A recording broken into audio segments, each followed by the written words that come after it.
Well, hello, everyone, and welcome to the Midas Touch Network with Legal AF and Court Accountability Action. My name is Lisa Graves, and I am so excited to talk with one of my dear friends, one of my longtime colleagues in the work around court accountability, but really it's about justice. It's about People for the American Way, which just happens to be the name of the organization that my friend Marge Baker helps lead as the executive vice president of People for the American Way. Their work is tremendous. They have a long time set of work called Right Wing Watch, which is a true resource for the community, but they do so much more than that and have been very active in trying to protect fair courts and justice and great policies and more. And so I just want to welcome you to the show here, my dear friend Marge Baker. Thanks so much for having me. And yes, People for the American Way has been around a long time. We've so enjoyed working with you. And our goal is to fight authoritarianism. We do it by fighting for freedom, for justice, for democracy, for all. And so the issues that we're dealing with today are just so critical to saving our democracy and fighting authoritarianism.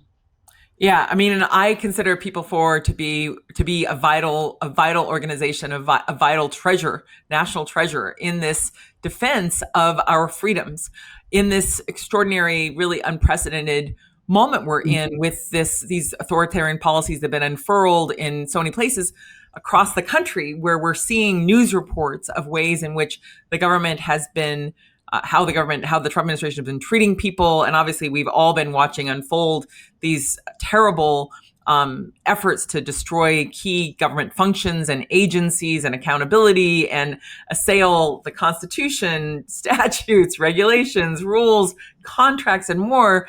But today I really wanted to talk with you. And the reason why I pinged you yesterday, Marge, was to talk a little bit about Emil Bove, who is Trump's nominee to the Third Circuit, which just happens to include New Jersey, where Trump has some assets in his golf courses and more. And Emil Bove is not just a Justice Department official who's been extremely controversial, which we can talk about, but he's also a former attorney for Trump himself. And I think he's carried on that role from within the Justice Department to continue to do Trump's bidding in ways that are inappropriate, in my view, for the United States Department of Justice. As someone who previously served at the U.S. Justice Department as Deputy Assistant Attorney General in the Office of Legal Policy, that was my role at Justice. But yesterday was the hearing before the Senate Judiciary Committee on Trump's nomination of Emil Bove. What we saw from Republican senators was genuinely shocking. The praise, the accolades directed toward Emil Bove, despite his record, the effort to whitewash his record and to ignore the whistleblower who has come forward to talk about what he observed, what he's attested to happened at the Justice Department with Emil Bove over there. So, Marge, could you maybe share some observations from the hearing yesterday, or anything else you want to say about what just happened? Sure, I'd love to do that. Just setting the stage a little bit, as you enumerated all the threats that we're facing today, the one branch of government that has had some success, in restraining Trump are the courts. And so the notion that Trump would be nominating essentially somebody who is his collaborator in enforcing that authoritarian regime to the Third Circuit Court of Appeals, and circuit courts, of course, are the second highest courts in the land next to the Supreme Court, is just horrifying. It's stunning. It's really, really, really serious. So yesterday's hearings were an attempt, and I think I actually, you could see him squirming. There's been kind of bipartisan opposition to Bove. Ed Whalen, who you know well, has come out in opposition to him. There are kind of, I would say, institutionalists who are clearly center-right, but who see this as a troubling nominee because he is clearly being put on the bench to do Trump's bidding. And that came through at yesterday's hearing. One thing I want to note, just again, also in setting the stage, this was very, very unusual. The Deputy Attorney General, Todd Blanche, who is also a former Trump lawyer, and Pam Bondi, the Attorney General, were both at the hearing. That is really, really unusual. I'm sure you know from your experiences. Very, very unusual to have that senior level from the Justice Department at a hearing for a judicial nominee. Yeah. And commentary afterwards by the senators on the Democratic side of the aisle was that, this was clear what was going on. They were sending a message to Republicans on the committee not to vote. It was very, very clear, and you could feel it in the room. And it's something to understand. I think they're digging in because they're a little bit concerned that Bove is so extreme, and so clearly willing to do Trump's bidding as opposed to following the law, that there may be a significant enough opposition on the Republican side to stop this nomination. So I want to sort of frame that, for me at least, help frame what we saw yesterday. If I could interject, then you're right. I don't recall any judicial nomination, any circuit court nomination where Ms. Reno or Mr. Ashcroft, who I worked under, attended any judicial hearing. Even when Merrick Garland, who was one of the top prosecutors, in the Justice Department, who had prosecuted the Oklahoma City bombers, Right. When he was nominated to the DC Circuit, I don't recall Ms. Reno going and sitting there, or the Deputy Attorney General Eric Holder going and sitting there. And I do think that was sort of a show of force. It was a show of force, by the Trump administration to try to add further pressure to confirming this person who, in my view, and I was telling someone yesterday, he shouldn't be a judge on the Third Circuit. He shouldn't be a district court judge. He shouldn't be a state court judge. He shouldn't be a judge of a pie eating contest or a county fair contest. Not if there were a MAGA person on one side of the pie eating contest. It's very clear. He's being put on the court to do to enforce the MAGA agenda, and his protestations to the contrary. That's clearly what he's trying to do. I mean, some of the issues that he was questioned on really aggressively by the Democrats. One is the role that he played in dismissing the corruption charges against Mayor Eric Adams. And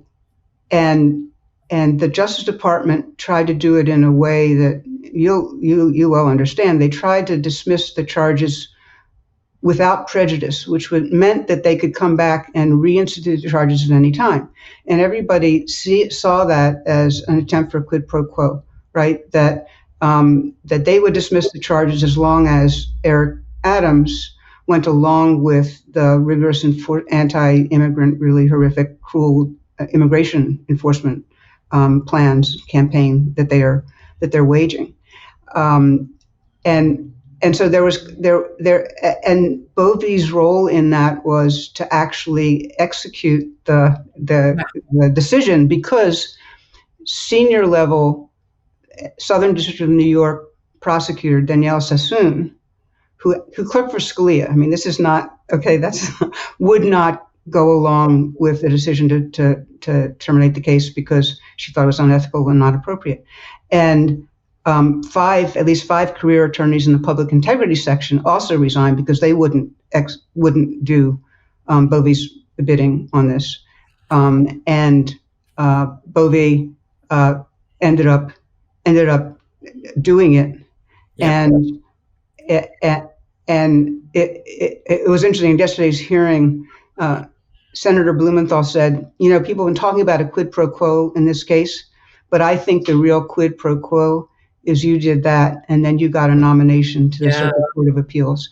And I can't remember. I know I've read it somewhere, but I can't find the precise site I'm going to look for it. I believe that a couple of months after Bove dismissed the charges against Eric Adams, he was approached about a nomination to the Circuit Court. Right. So, well, and if I could just jump in there, Marge, because it's really important what you underscore there. This is a case where there was a significant indictment by a federal grand jury against Eric Adams with substantial evidence, which he, of course, denied in his not guilty plea, but substantial evidence is averred to in that complaint about corruption, significant substantial corruption. And so Yep. here you have a public official who is facing real potential jail time for public corruption of office, being rewarded with a dismissal of all charges, but with the possibility that those charges could be refiled Yes. by this same Justice Department if he did not do their bidding. Like That's exactly right. that was what was implicit, and that's what those other attorneys, those longstanding career officials, as well as someone with deep ties to the right-wing, legal community, objected to. That this looked like a quid pro quo, it looked like a threat of extortion, basically, that would be executed by the Justice Department if Eric did not go along with whatever the Trump administration wanted. And the federal judge who was presiding over that criminal case refused to accept those conditions, insisted if they were going to dismiss these charges that they had to dismiss them with prejudice, meaning they could not be refiled, so that there would not be this potential to squeeze Adams. Now, Adams, given the allegations against him, may be squeezable regardless of the dismissal of the case against him. And obviously he's potentially in the coming race for his seat as mayor of New York, where there was just a primary just this week. But this activity by Emil Bove. Yes, he said in the hearing of Bove. Yes.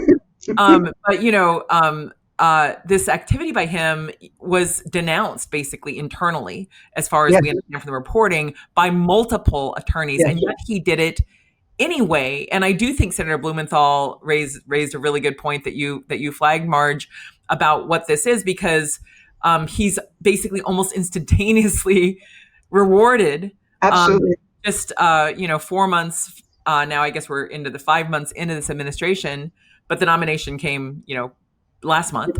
Right. But with this powerful position of a lifetime appointment to the Third Circuit Court of Appeals for someone who has demonstrated over and over again that his loyalty, in my personal opinion, is to Trump, not to our Constitution, not to our laws, not to things like the U.S. Attorney's Manual that has governed the determinations of U.S. attorneys, or to having a system within the Justice Department to have a public integrity section, the PIS section functioning well to prevent this sort of politicization of prosecutorial decisions or non-prosecution decisions.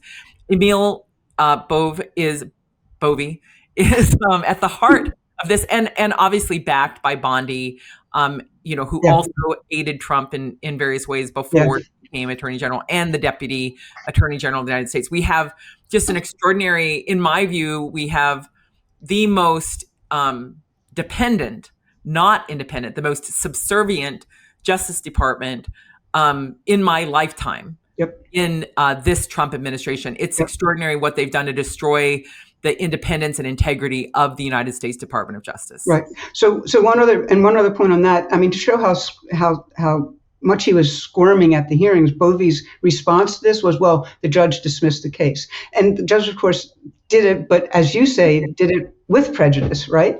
As that was pointed out to Bove. So he's squirming, trying to find any way to justify what he did, and there's no justification. And the other real clear way in which he's doing Trump's bidding is in his attacking federal prosecutors and firing federal prosecutors because they were involved in the January 6th investigation of lawlessness during January 6th, and investigating FBI agents who had any connection to January 6th investigations.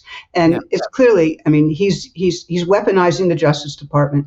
It was interesting at this morning's executive committee meeting several of the senators were reviewing yesterday's hearing, and Senator Durbin mentioned that he had said at the hearing that his reason for firing these prosecutors was because they worked for Biden. And Durbin had this memo from Bove saying the reason was because they were involved in January 6th, which he called a national disaster or something like that. So it's very clear he was just like so squirming and so hedging and all of that during the hearings. Clearly,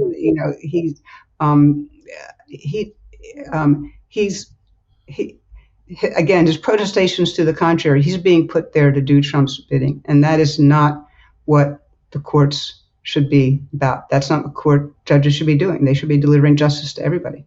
Right. And this idea of punishing federal prosecutors who were doing their job in prosecuting individuals who literally physically attacked our Capitol, who tried to obstruct the proceedings of counting the Electoral College votes, our votes, in the 2020 presidential election. The idea that that was partisan is outrageous. Obviously, it's part of the big lie that Trump has been peddling, or one component of the big lie that Trump has been peddling, and his loyalists insist on repeating. But those prosecutors, the prosecutors involved were not partisans.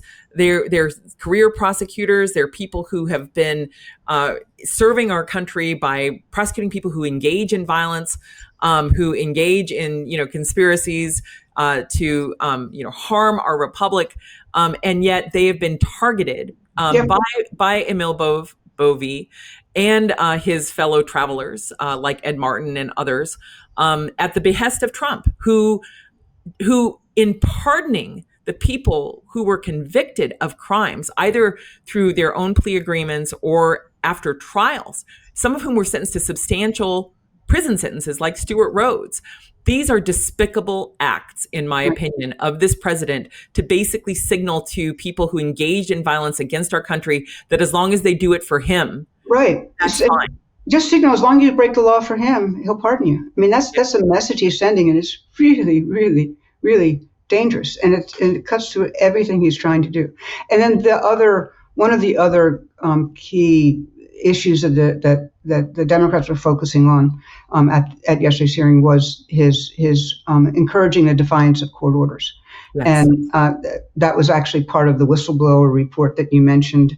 It's Erez Ruvani, I think, who 14-year career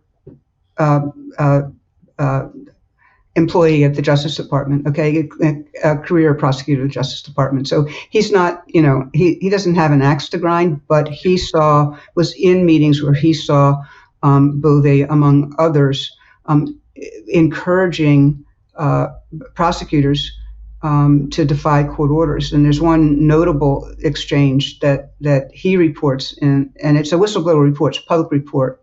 They were claiming yesterday that it was leaked. It wasn't leaked. It was a public report. A letter he issued. It's a whistleblower claim, and everybody had access to it. And it was around the time when and he still is, but Trump, they were rounding up folks to send to El Salvador, and the courts were intervening and saying, you can't do that. You have to bring folks back. And at one point in one of these meetings, Bove was saying to his people he supervised that we might just have to tell the court to fuck off. Yeah, I mean, it's so. And then at the hearings, I just have to say this. And Senator Schiff went after Adam. He said, and because Bove was asserting privileges that he didn't have, or refusing to answer, or saying that he couldn't remember. So his answer to that from Senator Schiff was, when Senator Schiff said, "Did you say that?" was that I don't recall. And Schiff said, that seems like something one would recall, unless, of course, you say that all the time, and then so it didn't register. But it was a very powerful moment at the hearing, because clearly Bove was trying to avoid telling the truth, and the only thing he could say was he didn't recollect. And can you imagine think about temperament, right? Yeah. Think about somebody who wants to be a federal judge, who is telling prosecutors that report to him that they might have to go tell courts to fuck off. Yeah. Yeah, I mean, it's extraordinary. I'm reminded that, just as an aside, Rick Scott, who's now one of the senators from Florida, when he was required to testify under oath about one of the biggest investigations into Medicare fraud of the company that he was helping to helm, said under oath, I think more like a couple hundred times, that he couldn't recall. That is the refuge of people who are trying to avoid denying something. I think not recalling something that is obvious is also a lie, but they're trying to avoid lying on the surface. But this idea that and it's consistent with what the administration was doing. It's consistent with the fact that this administration fired the head of the Office of Immigration Litigation for daring to appear in court and saying that they didn't have charges against Mr. Abrego Garcia. Now, of course, they've filed charges which are much in dispute. But the idea that this administration can unilaterally send people to a hellhole in a foreign country without any due process, without having courts involved, ignoring court orders, and there's a whole array of things that this administration did, like, oh, the planes have left, all these efforts to try to deny compliance with the law. It's fully consistent. But the notion that you would try to appoint someone to become a federal judge who literally, according to this whistleblower's complaint, said that the court should just be told to fuck off. Basically, that's unprecedented. Yeah. So it's extraordinary, Marge. Now, I would love to have you back on. I promised you that I would just take a half hour of your time today. We're gonna revisit this issue of Emil Bove and what it means, what it symbolizes, what it signifies, why it matters, a number of times in the coming weeks, as hopefully more people learn about this just dishonorable nomination, in my personal opinion, and urge members of Congress to not support this confirmation. In fact, I think that Emil Bove should not be even at the Justice Department. I think like it's a problem to have someone who has this background have such power within our Justice Department. So we'll have you back on. And we'll continue the conversation with you and others about why this matters. But in the meantime, before hopefully next week, Marge, if you can. But in the meantime, are there any parting notes you want to share with our audience? Things that they could do, things that they should know. Yeah. The parting note is one I believe, and you know me, I am an optimist, but I actually do believe this nomination can be stopped. I think there is strong cross-ideological concern about somebody who lacks a temperament and the integrity and independence to be a federal judge. I mean, just one note: the Wall Street Journal had an editorial yesterday that noted that he is seen as I'm reading this, smash-mouth partisan who wields the law as a weapon. It's the Wall Street Journal saying this is something that's being said about him, okay? And he didn't do anything to calm those fears at yesterday's hearing. So what people can do is keep contacting your senators, do whatever you can, raise it. If you have an opportunity to go to town hall meeting, they're going to be recessing, we think, and raise the issue at those town halls. It's really, really, really important to keep this in the ether, to keep this in the air. I really do think we can stop this nomination. Wow, I so appreciate that positive note. It is a strange time in all sorts of ways for me to be in agreement with Ed Whalen, who I know of from my research into the longstanding activities of the Ethics and Public Policy Center and his role in trying to defend Brett Kavanaugh, which is sort of well known now, but also to even have the Wall Street Journal editorial page, which is distinct from the reporting pages, but to have them sharing a critical comment of Emil Bove when I basically have almost no agreement ever with the Wall Street Journal editorial board. It's strange days. But you're right. I mean, there are Republicans, former Republicans, conservatives, and others, actual conservatives versus faux conservatives, who have expressed concerns about someone like this, someone who's such a partisan, who's such a loyalist. I mean, partisan is sort of the wrong word because it really is loyalist to Trump, to that MAGA agenda, at all costs, at any cost, regardless of the cost to our Constitution. That nomination is a terrible nomination, and that there is hope that if people speak out, reach out to their senators, Republicans or Democrats, tell them your concerns about putting this person in a position of enormous power as a federal judge, that it's possible that he could be stopped. And so do not give up hope. Yeah. Exactly. Don't give up hope. We've actually been using the word collaborator rather than loyalist. Loyalist sounds collaborator. I'll take that. I think that's what this is, because it's more than he's actually collaborating with Trump on pushing that agenda, and it's really scary. It really is. And, there were longstanding rules after the Saturday Night Massacre, after Nixon tried to get the Justice Department to do his bidding to defend himself from criminal prosecution, that were designed to prevent that sort of collaboration between the White House and the Justice Department. And Bove is a center point, it appears, in that collaboration in these efforts. So, Marge, look forward to having you back on next week. Looking forward to having more of this conversation with you and others about the importance of this issue, of this nomination, and what it means to our rights. So thank you, everyone, for joining us here at the Midas Touch Network for the Legal AF channel. I'm Lisa Graves from Court Accountability, and my guest has been Marge Baker from People for the American Way. Thank you for tuning in. Can't get your fill of Legal AF? Me neither. That's why we formed the Legal AF Substack.